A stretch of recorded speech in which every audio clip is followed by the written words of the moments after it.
আবারও না আসলে নাই, তলিয়ে যাচ্ছে আমাদের বুড়ো ধান, তলিয়ে যাচ্ছে রাস্তা।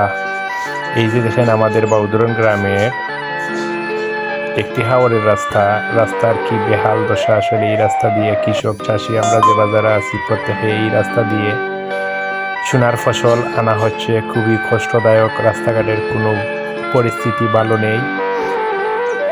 প্রত্যেক জায়গাতে গাড়ি দেবে যাচ্ছে, গাড়ি আনতে খুবই কষ্ট হইতেছে। যে জায়গাতে যে রাস্তা দিয়ে 50 ব্যাগ 40 ব্যাগ ধান টেনে আনা হতো, সেই রাস্তা দিয়ে এখন 10-12 ব্যাগ টেনে আনা যাচ্ছে না। আর রাস্তাঘাটের খুবই বেহাল দশা, মানুষ খুবই ভোগান্তির মধ্যে পড়ে গেছে। আসলে মানুষের ভোগান্তির শেষ নাই।